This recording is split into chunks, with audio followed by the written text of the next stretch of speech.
देखो telling of mercury क्या होता है। H G does not stick on container surface as a surface tension is more. H G का surface tension क्या होता है, बहुत ही ज़्यादा होता है, तो वो कंटेनर पे स्टिक नहीं करता है। और जो confirmatory test of O three means जब आप एच जी को या किसी भी मेटल को ओ थ्री के साथ रिएक्ट करवाते हो तो metal oxide plus O two बनता है। तो जो मेटल ऑक्साइड बन रहा है अगर वो किसी कंटेनर के अंदर है तो अगर HgO प्लस O2 बना है तो जो Hg होता है वो कंटेनर के सरफेस पे थोड़ा सा क्या हो जाएगा, स्टिक हो जाएगा, और उसमें पीछे कैसा स्ट्रक्चर दिखेगा, टेल लाइक स्ट्रक्चर। उसी को क्या बोलते हैं, टेलिंग ऑफ मरकरी। क्या, मरकरी का test. Use of O3, O3 and H2O2 are used to remove black stain of old painting। O3 and H2O2 को हम किसकी तरह यूज करते हैं, ओल्ड पेंटिंग से स्ट्रेन को रिलीज करने के लिए। देखो H2O2 और O3 दोनों क्या है, एक ऑक्सीडाइजिंग एजेंट है। क्या है,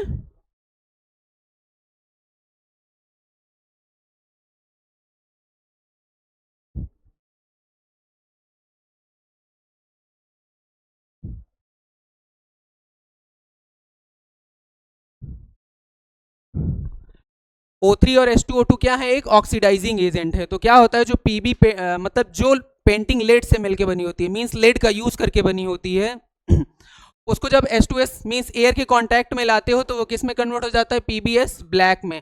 तो ये जो ब्लैक आया है उस पेंटिंग के अंदर, उस ब्लैक को हम कैसे रिमूव करेंगे, उसको रिमूव करने के लिए हम O3 या H2O2 का यूज करेंगे। देखो जो हमारा PBS बना है उसको H2O2 भी एक क्या है, ऑक्सीडाइजिंग एजेंट है, और O3 भी क्या है, एक ऑक्सीडाइजिंग एजेंट है। तो जब आप इसके साथ रिएक्ट करवाओगे तो क्या बन जाएगा, PbSO4 प्लस O2।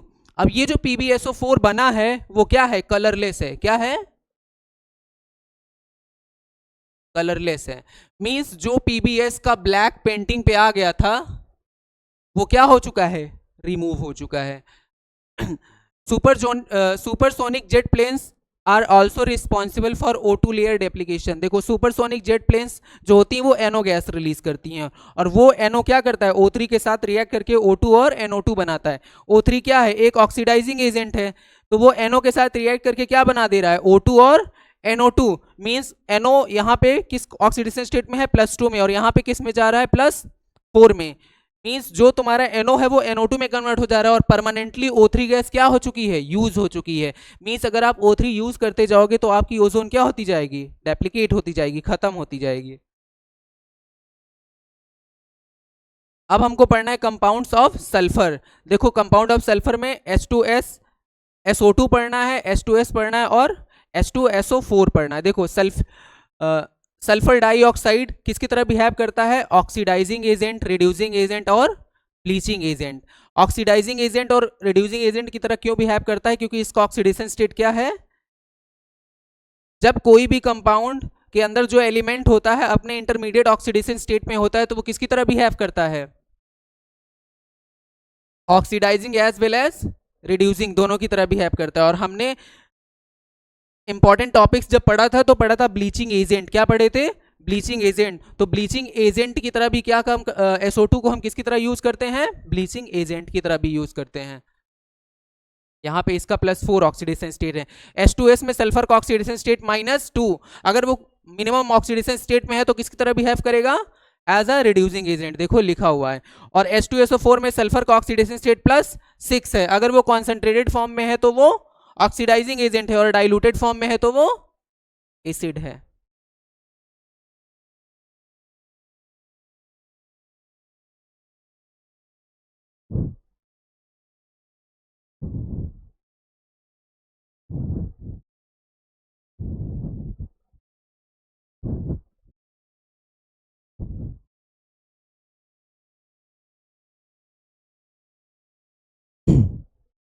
SO2 का मेथड ऑफ प्रिपरेशन पढ़ेंगे हम। देखो सल्फर को O2 मींस एयर के साथ रिएक्ट करवाते हो तो क्या बन जाता है, SO2। By reaction of metal sulphide with dilute HCl, अगर आप मेटल सल्फाइड को डाइल्यूट HCl के साथ रिएक्ट करवाते हो तो भी क्या बनता है, SO2 गैस रिलीज होती है। मींस ये कैसा मेथड है, एक लैब मेथड है। देखो सोडियम का ऑक्सीडेशन स्टेट +1, सल्फेट के ऊपर माइनस का, सल्फेट नहीं है, क्या है, सोडियम सल्फाइड है। क्या है,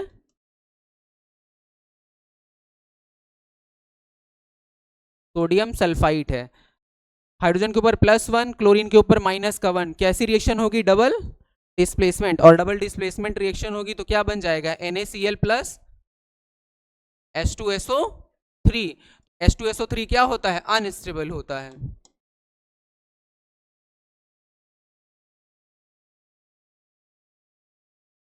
तो ये किस में ब्रेक हो जाएगा? H2O प्लस SO2 में। तो हमको क्या मिल गई? SO2। जैसे आप पढ़े हो H2CO3 हाइड्रोजन कार्बोनेट, इसको ये अनस्टेबल होता है। क्या होता है? अनस्टेबल। ये भी किस में ब्रेक हो जाता है? H2O प्लस CO2 में। सोडियम बाइसल्फाइड को HCl के साथ रिएक्ट करवाते हो तो भी क्या बनता है? SO2। मीन्स देखो यहाँ +1, यहाँ पे HSO3 के ऊपर -1 होगा, डबल डिस्प्लेसमेंट होके NaCl, ऐसे ही बनेगा H2SO3, और जो H2SO3 होगा वो किस में ब्रेक हो जाएगा? H2O और SO2 में।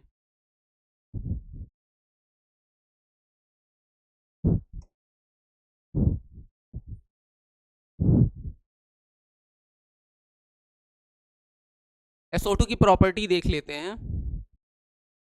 Colourless gas with pungent smell. और किसकी पंजेंट स्मेल होती है? NH3 की। It is heavier than air and highly soluble in water. SO2 क्या होती है? एयर से ज्यादा हैवियर होती है और वाटर में सॉल्युबल होती है। Acidic nature, acidic oxides and this dissolve in water forming sulphurous acid. देखो यहाँ पे सल्फर का ऑक्सीडेशन स्टेट +4 है ना। अगर हम इसके ऑक्साइड्स का हाइड्रोलिसिस करेंगे, क्या करेंगे? हाइड्रोलिसिस, तो हमको क्या मिल रहा है? ये ऑक्सी एसिड। क्या मिल रहा है? ये क्या है? Sulphurous acid. सल्फ्यूरस एसिड है। देखो यहाँ पे अगर ये +4 में है तो हाइड्रोलाइज होने के बाद भी किस ऑक्सीडेशन स्टेट में जाएगा? +4 में ही जाएगा। It can act as reducing as well as oxidising agent. पहली स्लाइड में पढ़ा ना कि जो SO2 होता है वो oxidising as well as reducing दोनों की तरह काम करता है।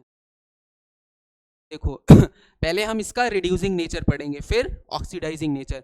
रिड्यूसिंग नेचर की तरह काम करता है, मींस सल्फर का ऑक्सीडेशन स्टेट +4 है। क्या है? +4 है। अगर SO2 में सल्फर का ऑक्सीडेशन स्टेट +4 है तो ये इंटरमीडिएट ऑक्सीडेशन स्टेट में है, तो हम कैसे पता करेंगे कि ये ऑक्सीडाइजिंग है कि रिड्यूसिंग है? तो हम इसको देख के ऑक्सीडाइजिंग रिड्यूसिंग नहीं देखेंगे। किसको देखेंगे? तो यहाँ Cr2O7 2- पे क्रोमियम का ऑक्सीडेशन स्टेट +6 आएगा, निकाल लो चाहे ना। Mn का क्या आएगा? +7 आएगा। आयरन क्या है? फेरिक फॉर्म में है, +3 ऑक्सीडेशन स्टेट में। अब इसको देखो, ये क्या है? अपने हाईएस्ट ऑक्सीडेशन स्टेट में है, तो ये किसकी तरह बिहेव करेंगे? ऑक्सीडाइजिंग। तो इसको किसकी तरह बिहेव करना पड़ेगा? रिड्यूसिंग की तरह। इसको अकेले देख के अगर आप क्वेश्चन सॉल्व करने लग जाओगे तो क्या होगा? अब गलत कर दोगे, है ना। तो किसको देखोगे? इसके साथ रिएक्ट कर रहा है, मींस ये जो है ये अपने हाईएस्ट ऑक्सीडेशन स्टेट में है, तो ये ऑक्सीडाइजिंग की तरह बिहेव करेंगे, तो इसको किसकी तरह बिहेव करना पड़ेगा? रिड्यूसिंग की तरह। तो SO4 से किस में SO4 से किस में जा रहा है? SO2 से किस में जा रहा है? SO4 2-। रिड्यूसिंग की तरह काम कर रहा है, तो दूसरे को रिड्यूस करके खुद क्या होगा? ऑक्सीडाइज होगा, मींस +4 से +6 में चला गया, है ना। और देखो Cr2O7 को किस में कन्वर्ट किया? Cr3+, है ना। मींस Cr3+, मींस Cr के ऊपर 3+, SO4 के ऊपर 2-।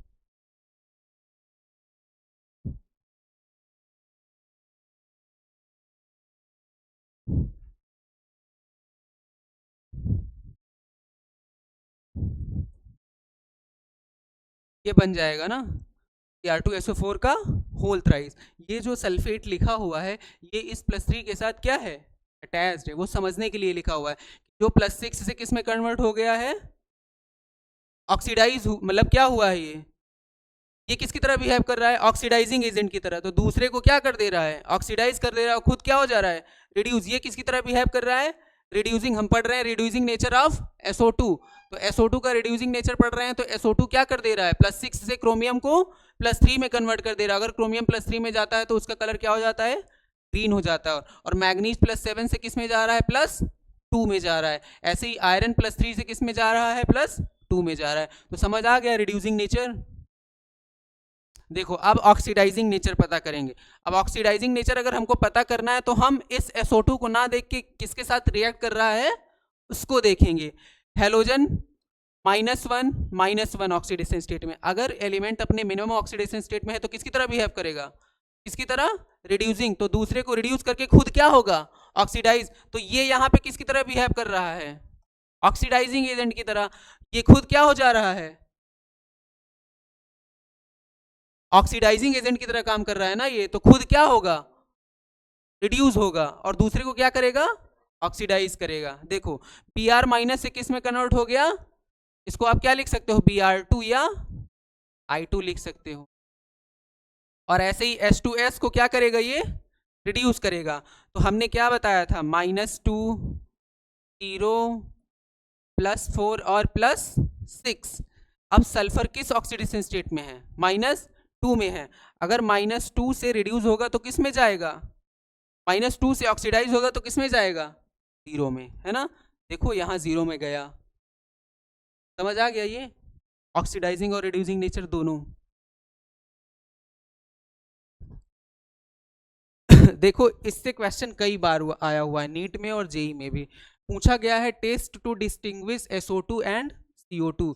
SO2 और CO2 गैस को डिस्टिंग्विश मतलब कैसे पता करेंगे कि कहाँ पे SO2 गैस है और कहाँ पे CO2 गैस है। देखो both SO2 and CO2 turns to lime water milky. क्या करता है, जो CaOH का होल ट्वाइस होता है कैल्शियम हाइड्रोक्साइड, इसको लाइम वाटर बोलते हैं। क्या बोलते हैं, लाइम वाटर। जैसे ये CO2 के साथ रिएक्ट करता है क्या बनाता है, CaCO3 कैल्शियम कार्बोनेट। और कैल्शियम कार्बोनेट किस क्या होता है,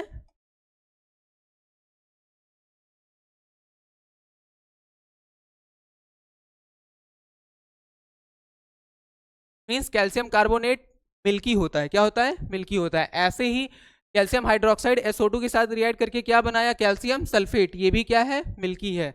देखो when excess CO2 or excess SO2 pass through lime water then milkiness disappear।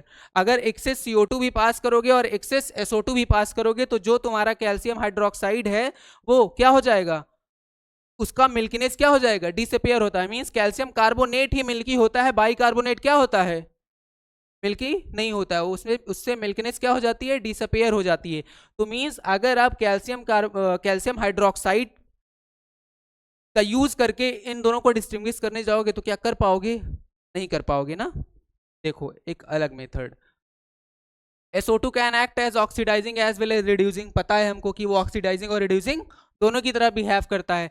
और CO2 can act as only oxidising agent. CO2 किसकी तरह बिहेव करता है, केवल ऑक्सीडाइजिंग एजेंट की तरह। देखो क्यों, CO2 लिखते हो, CO2 में कार्बन का ऑक्सीडेशन स्टेट +4, ये इंटरमीडिएट ऑक्सीडेशन स्टेट में है क्या, अपने मैक्सिमम में है।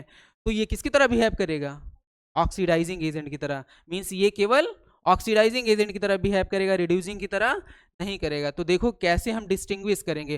When these gases one by one pass purple colour KMnO4 solution then CO2 will not change the purple colour the purple color will be remain intact where SO2 will change the purple color KMnO4 solution into colorless। देखो CO2 क्या है,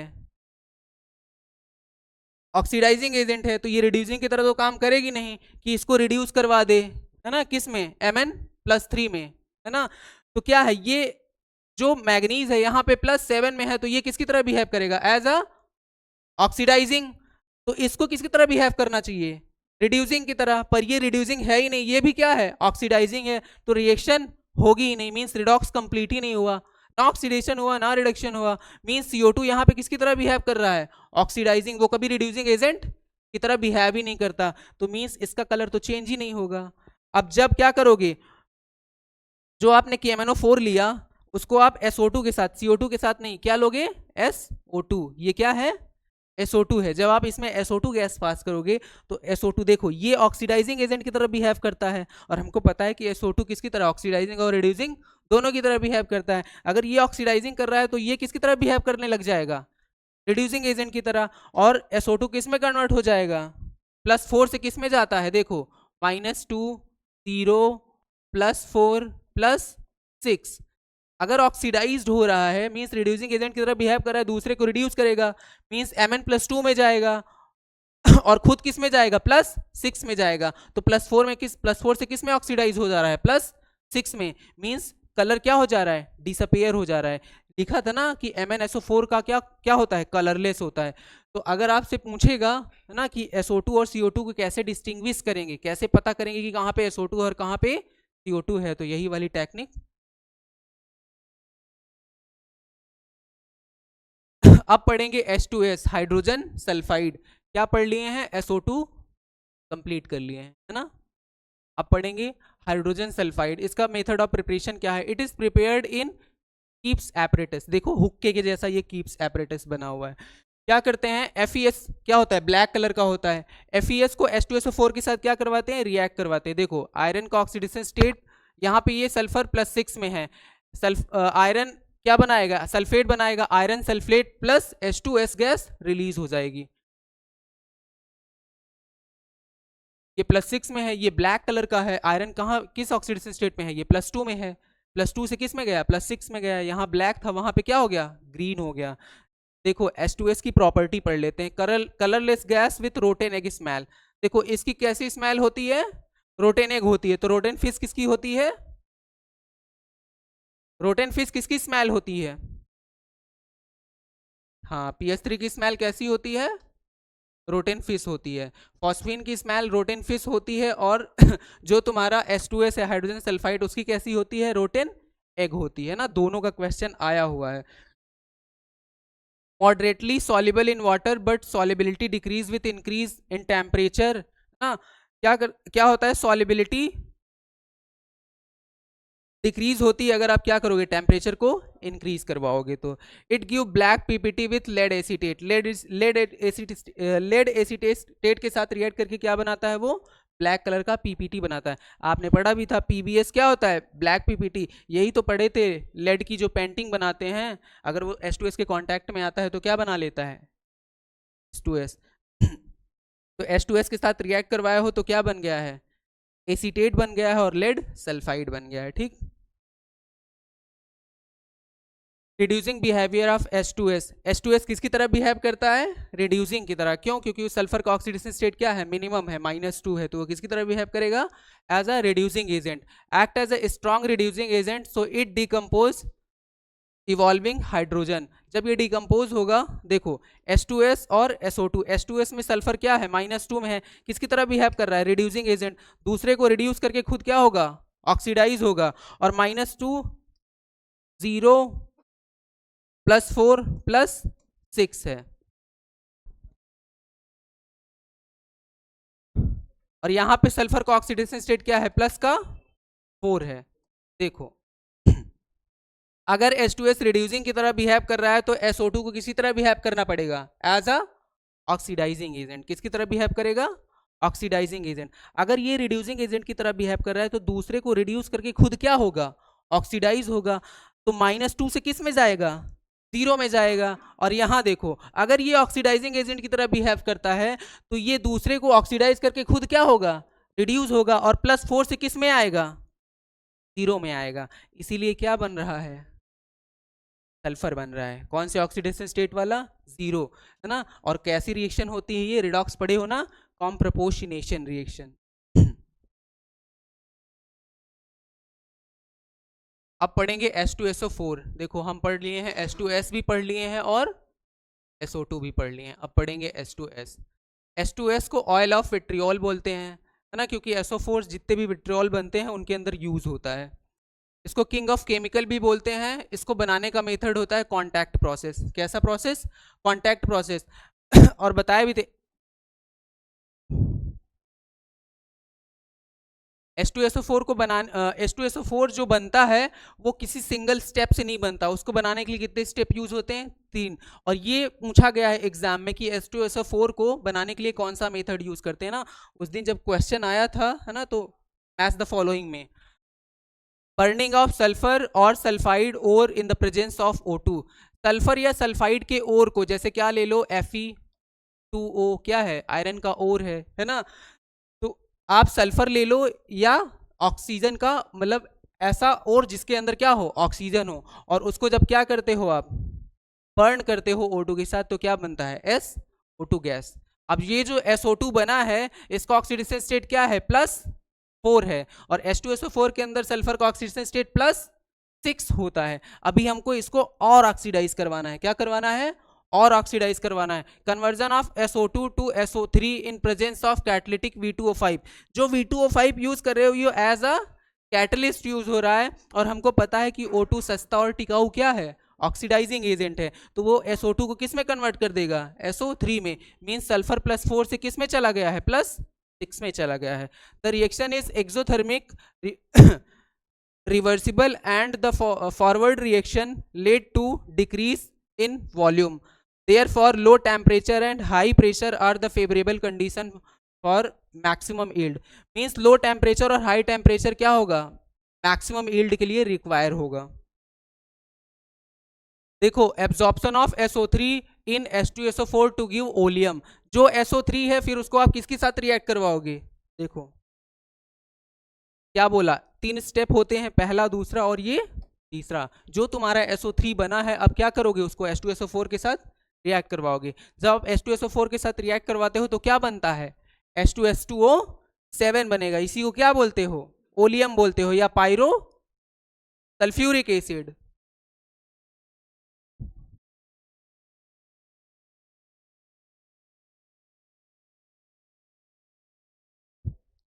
अब जो आपको oleum मिला है, अगर आप ओलियम को क्या करवाओगे, डाइल्यूशन करवाओगे, क्या करवाओगे, डाइल्यूशन करवाओगे। ओलियम के अंदर सल्फर का ऑक्सीडेशन स्टेट क्या आएगा, +6 आएगा। और अगर आप किसी भी ऑक्सी एसिड का हाइड्रोलिसिस करवाते हो तो वो किस में जाता है, उसी में जाएगा, है ना। देखो यहाँ +6 से +6 में आया। आपने ओलियम या पायरोसल्फ्यूरिक एसिड का हाइड्रोलिसिस करवाया और क्या बन गया, H2SO4 बन गया। तो हमको क्या मिल गया है अब, sulphuric acid. The sulfuric acid obtained by contact process is 96 to 98% क्या होता है, प्योर होता है। In contact process impurity of AS2O3 is absorbed by Fe2O3। means Fe2O3 मतलब हाइड्रेटेड होता है, हाइड्रेटेड सॉल्यूशन ऑफ Fe2O3 क्या होता है, यूज किया जाता है। जो AS2O3 की इम्प्योरिटी प्रेजेंट होती है, जो तुम्हारा H2SO4 बनता है कॉन्टैक्ट प्रोसेस के अंदर, उसके अंदर AS2O3 की क्या होती है, इम्प्योरिटी होती है। उसको हटाने के लिए क्या यूज करते हैं, हाइड्रेटेड सॉल्यूशन ऑफ Fe2O3। जैसे जो हमको फॉस्फीन मिला था वो भी क्या था, इम्प्योर था, है ना, तो उसको प्योर करने के लिए, वैसे ही जो H2SO4 मिला उसको प्योर करने के लिए AS2O3, उसके अंदर जो इम्प्योरिटी है AS2O3 को, उसको हटाने के लिए hydrated solution of Fe2O3 use करेंगे। देखो अब H2SO4 की प्रॉपर्टी क्या है। H2SO4 अगर कॉन्सेंट्रेटेड है तो वो किसकी तरह बिहेव होगा, मतलब काम करेगा, oxidising agent. Concentrated H2SO4 is an dehydrating agent. हमने डिहाइड्रेशन पढ़ा है ना, एसिड को डिहाइड्रेट करने के लिए एसिड का यूज करेंगे, बेस को डिहाइड्रेट करने के लिए बेस। तो ना कॉन्सेंट्रेटेड फॉर्म में है तो वो ऑक्सीडाइजिंग एजेंट और डिहाइड्रेटिंग एजेंट दोनों की तरह बिहेव करेगा। और concentrated H2SO4 is strong acid, क्या होता है, स्ट्रॉन्ग एसिड होता है। Concentrated H2SO4 is less volatile due to H bonding. Means अगर H बॉन्डिंग ज़्यादा हो जाएगी तो जब आप हीट करोगे तो वेपर कम बनेगा, है ना, तो मींस वोलेटिलिटी क्या है, कम हो जाएगी, क्योंकि वहां पे क्या है, हाइड्रोजन बॉन्डिंग है। देखो ऑक्सीडाइजिंग नेचर, H2SO4 अगर किस फॉर्म में है, कॉन्सेंट्रेटेड फॉर्म में है। अगर कॉन्सेंट्रेटेड है तो वो किसकी तरह बिहेव करता है, as a oxidising agent. Concentrated H2SO4 act as a mild oxidizing agent reduced to SO2।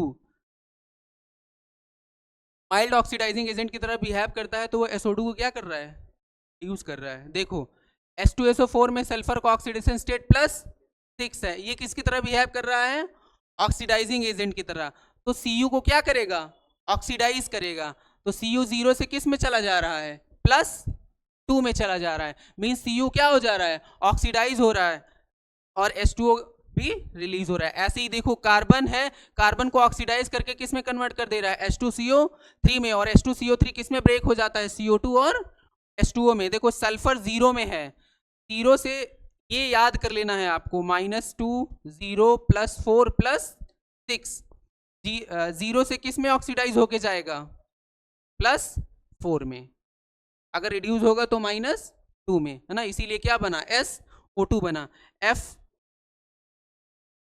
और Cl मीन्स F माइनस और Cl माइनस, नो रिएक्शन, ये रिएक्शन नहीं करता है क्योंकि फ्लोरीन और क्लोरीन इससे पावरफुल ऑक्सीडाइजिंग एजेंट होते हैं H2SO4 के से, इसीलिए वो इसके साथ रिएक्ट नहीं करते हैं। जो HBr मीन्स Br माइनस और I माइनस होते हैं वो इससे, है ना, थोड़ा कम होते हैं, मतलब ऑक्सीडाइजिंग प्रॉपर्टी होती है, इसीलिए क्या होता है, ये H2SO4 इसको ऑक्सीडाइज करवा देता है Br2 और I2 में। और कौन सी गैस रिलीज होती है, SO2। देखो यहाँ पे लिखा भी हुआ है HNO3, H2SO4 और HCl।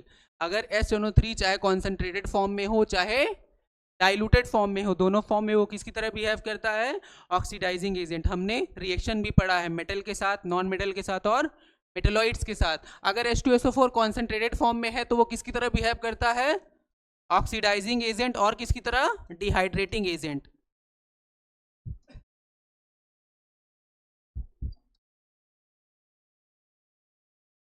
डिहाइड्रेटिंग एजेंट और क्या होता है, ये स्ट्रॉन्ग एसिड होता है। अगर वो डाइल्यूटेड फॉर्म में है तो केवल किसकी तरह बिहेव करेगा, एसिड की तरह। HCl क्या हो, चाहे वो कॉन्सेंट्रेटेड फॉर्म में हो और चाहे वो डाइल्यूटेड फॉर्म में हो, वो एसिड की तरह बिहेव करेगा, कभी भी ऑक्सीडाइजिंग या रिड्यूसिंग प्रॉपर्टी नहीं शो करेगा।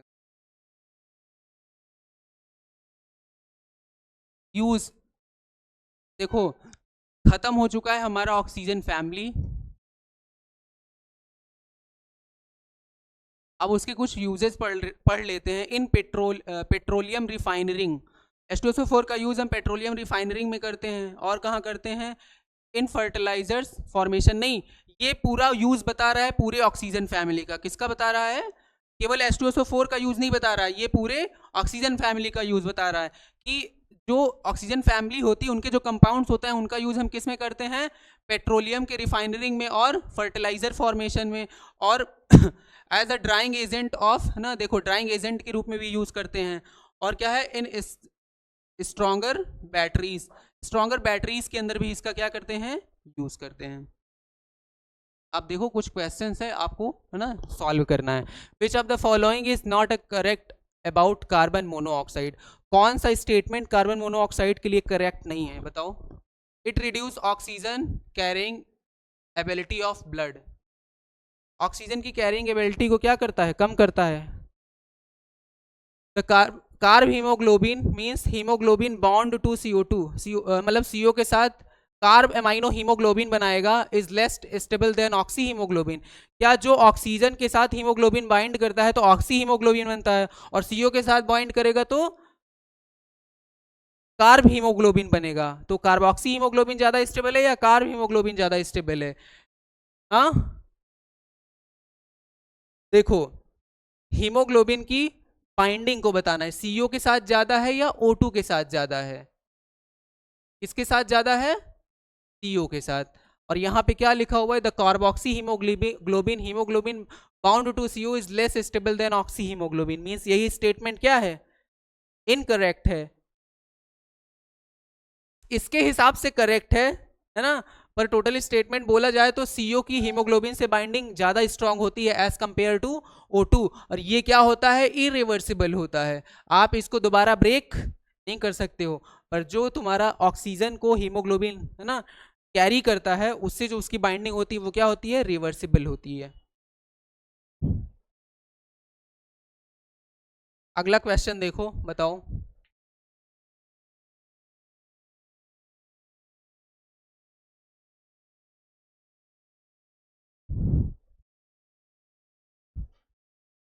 CO2 का यूज रेफ्रिजरेंट या आइसक्रीम या फ्रोजन में यूज करते हैं, नहीं करते हैं।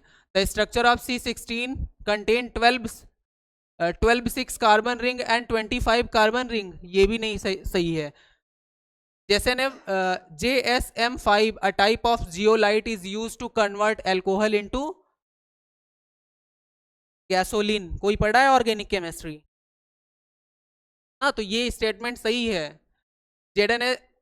ZSM5 एक तरह का जियोलाइट है जिसका यूज करते हैं convert of alcohol into gasoline. और क्या है, CO is colourless and odourless gas, सही है कि गलत है, CO NO और N2O क्या होती है, न्यूट्रल गैस होती हैं। क्या लिखा हुआ है, CO is colourless and odourless gas. तो ये दोनों स्टेटमेंट क्या हैं, करेक्ट हैं।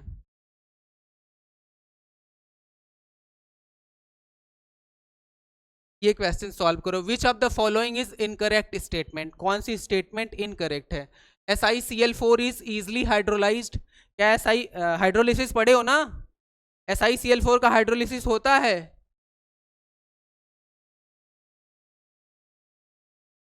कार्बन फैमिली,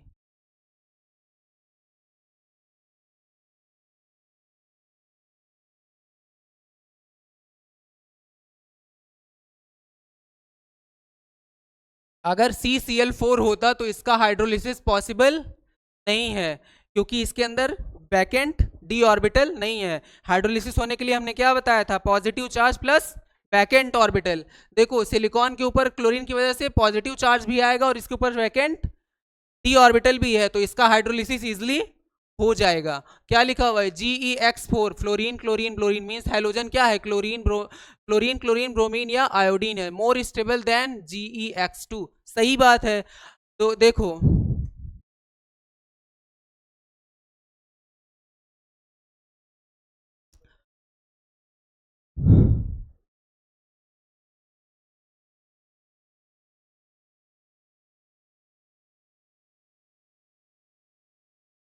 जो गैलियम+4 वाला ऑक्सीडेशन है,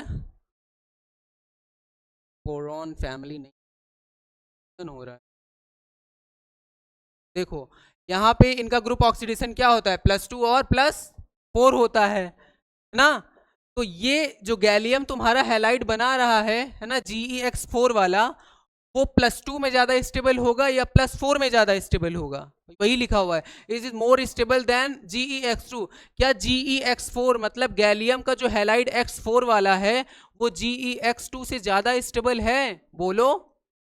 ये +4 में है और ये क्या है, +2 में है, बोलो कौन सा ज्यादा स्टेबल होगा, GE+4 में या GE+2 में।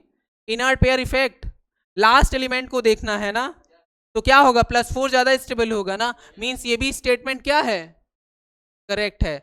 SnF4 is ionic in nature, ये लिखवाया गया है एनसीईआरटी में, पॉइंट वाइज लिखा हुआ है। SnF4 क्या है, आयोनिक नेचर का है, ये भी सही है। PbF4 इज कोवेलेंट, ये दोनों पॉइंट लिखवाया गया है ना। जब कार्बन फैमिली पढ़ रहे थे तो वहां पे नीचे लिखवाया गया था SnF4 और PbF4 क्या होते हैं, आयोनिक नेचर के होते हैं, ये कोवेलेंट नहीं होता है। तो यही स्टेटमेंट हमारा क्या होगा, रॉन्ग। क्वेश्चन के हिसाब से सही होगा, मींस क्वेश्चन क्या पूछ रहा है उसके हिसाब से। अब इधर वाला, ये वाला क्वेश्चन देखो, बताओ।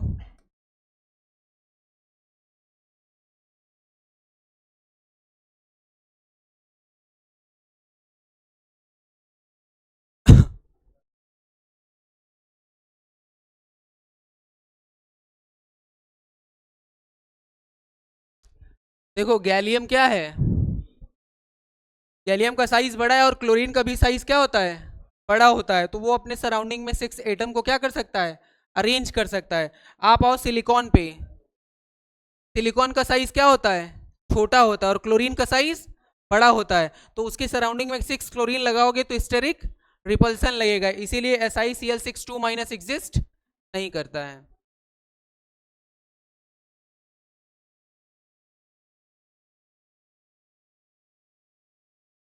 It is because of inability of SN2 electron in the valence shell participate in bonding। देखो सबसे ज्यादा क्वेश्चन इनर्ट पेयर इफेक्ट से आता है, कहां से आता है, इनर्ट, हर साल पूछा जाता है इनर्ट पेयर इफेक्ट से क्वेश्चन। देखो SN2+ is oxidising while PbF4 is reducing. देखो SN और PB के बारे में लिखा हुआ है, तो आप सबसे पहले लिख लो SN और PB।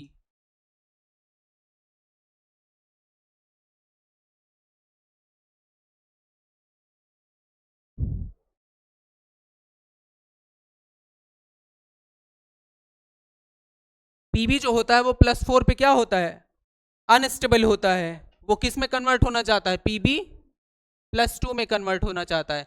तो PB किसकी तरह बिहेव करना चाहेगा, एज अ ऑक्सीडाइजिंग एजेंट, दूसरे को ऑक्सीडाइज करके खुद रिड्यूस होना चाहेगा। तो कहीं लिखा हुआ है यहाँ पे है ना। देखो कहीं लिखा हुआ है कि पीबी जो है वो किसकी तरह बिहेव करता है, ऑक्सीडाइजिंग की तरह, लिखा है कहीं, कहाँ पे लिखा हुआ है? ऑप्शन सी और डी में लिखा हुआ है। देखो Pb+4 act as oxidising agent, Pb+4 act as oxidising agent. अब टिन को देखो, जो टिन होता है वो +4 में ज्यादा स्टेबल होता है या +2 में ज्यादा स्टेबल होता है? हाँ, +4 में। तो +4 में है तो ये +2 में है तो किसकी तरह बिहेव करेगा?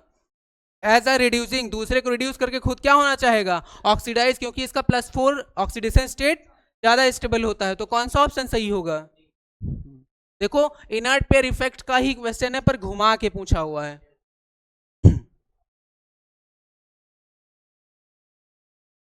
ये जनरल नॉलेज का क्वेश्चन है।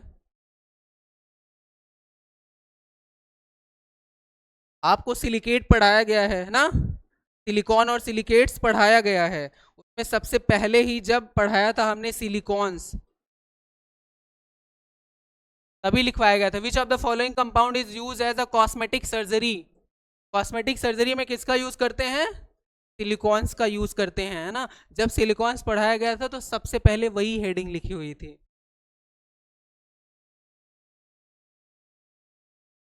Boric acid is an acid because its molecule, बोलो क्या है? Combine with proton form water molecule, combine replaceable H+ ion, give up a proton accept OH minus from water releasing proton. देखो B2O3 को आप hydrolyse करवाते हो तो क्या बनता है? H3BO3 बनता है। या फिर आप इसको क्या लिख सकते हो? BOH का होल थ्राइज लिख सकते हो, है ना। तो अगर जो BOH का होल थ्राइज बना हुआ है इसके ऊपर इसको और हाइड्रोलाइज करवाओ, क्या करवाओ? और हाइड्रोलाइज करवाओगे तो बोरॉन के पास क्या है? वैकेंट p ऑर्बिटल है। तो क्या बन जाएंगे? BOH का होल 4 और माइनस चार्ज आ जाएगा इस पे। अब जो तुम्हारा OH माइनस और H+ है ना, H+ है ना, तो जो तुम्हारा H+ निकल रहा है वो कहां से निकल रहा है? वाटर से निकल रहा है ना। और क्या लिखा हुआ है? Accept OH from water.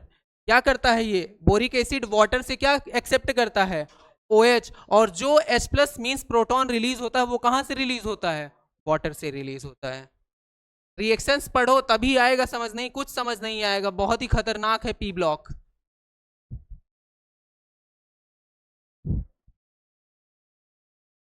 ये वाला क्वेश्चन बताओ, which of the following structure is similar to graphite. किसका स्ट्रक्चर ग्रेफाइट की तरह होता है? ग्रेफाइट स्लिपरी होता है, हेक्सागोनल लेयर लाइक स्ट्रक्चर, पढ़े हो ना।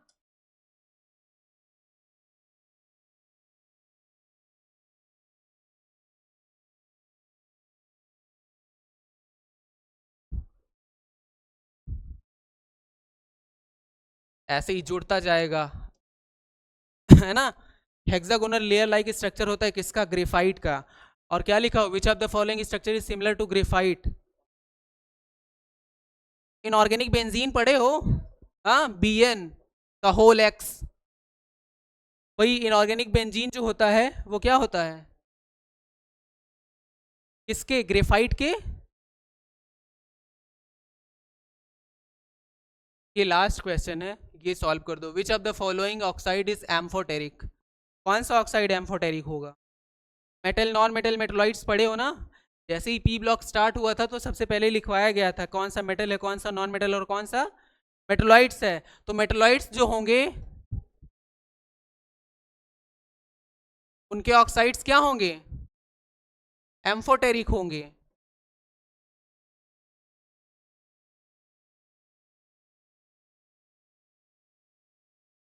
अब बताओ कौन सा मेटलॉइड है यहाँ पे?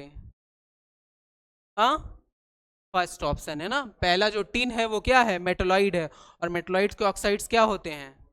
एम्फोटेरिक होते। ठीक, यहीं तक खत्म हो चुका है। ठीक।